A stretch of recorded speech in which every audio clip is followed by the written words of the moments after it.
Hey guys, this is Brenna for PMA 6, 15 or 7. Alright, so I decided to go with the Shield. It's by NVIDIA. I really love this. The reason it attracted me is the very different looking shape and size of it. So, first I'll explain a little bit about it. It's about the size of a DSLR portable. They say it's a little bit on the big side, but everybody really loves the controller and how it feels. Truthfully, it reminds me of the Mad Catz and how it looks. The Mad Catz remotes that we used to use for our Xbox 360. Thought that was kind of cool, and so people would really recognize it. As for hard specs, so according to this, it does have a NVIDIA Tegra 3 processor, which is used in a bunch of different tablets, including the Nabi, which is mostly for kids games, which you know those are going to need processor power, but also some of the Chromebooks, which apparently this thing moves really smoothly. It's also backed by 2 gigabytes of RAM. As for the other hardware side of it, alright, you got a 5-inch screen, 720p.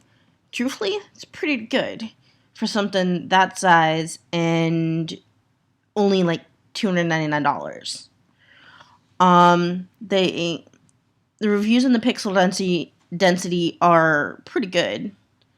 And you can bend it back a full 180 degrees.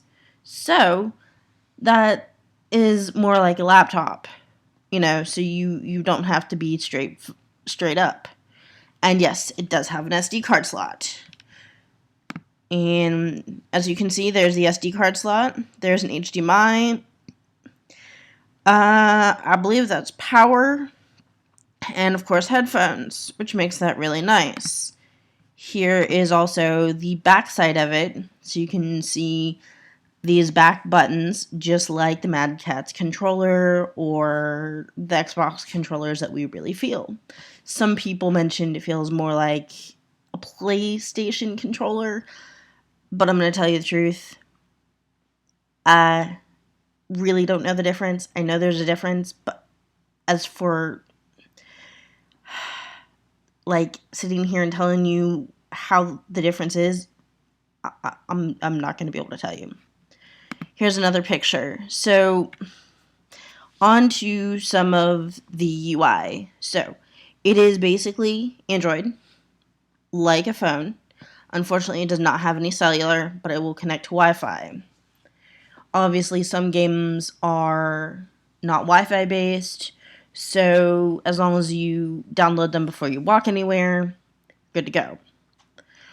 It also has Jelly Bean, which is good because that is one of, well, it's not Kit Kat, but this was brought out into 2013. So, it could probably use some updates. So, some games that apparently run pretty well on this is the whole Sonic series. They say older games do best, like the Sonic series. They really didn't say much other than that.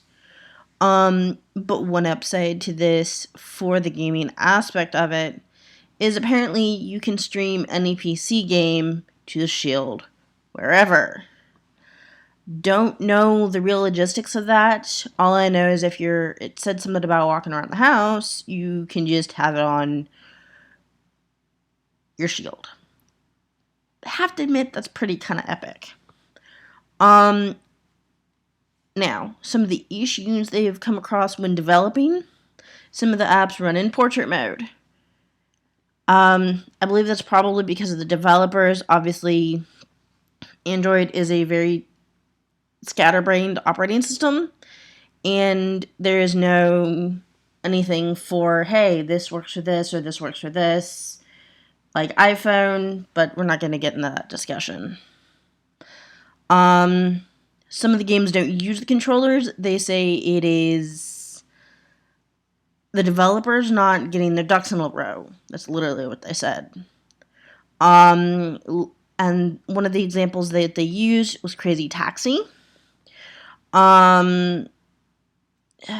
So never played it, but they said that the controllers actually work on the Xperia Play and the Moga controllers.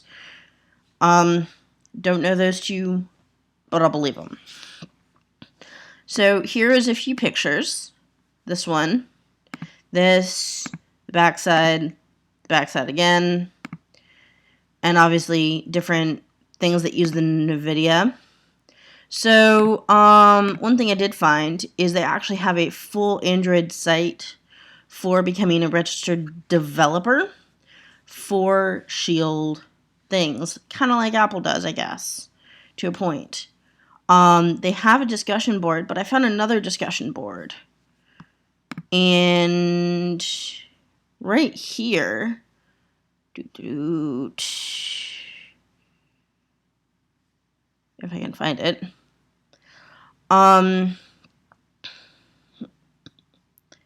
Where'd it go? Here we go.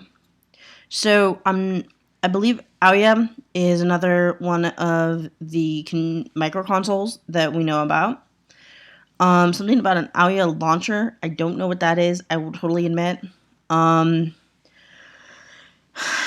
getting the job done, but apparently it actually does pretty okay if you do a custom one. So it means it's not that hard to actually sit there and apparently make the controllers work per device. Not that bad. So that is really all I think we were talking about. Truthfully, I think this is a pretty cool looking thing. If I was really more into games like this, or gaming more, I'd probably totally be into it because it does have that physical control, and I found that a lot of touch-based games that are more intense, like certain things, get really annoying. So it just depends, I guess, on who you are. But, well, this is Brenna for PMA 6, 1507. You guys have a good evening.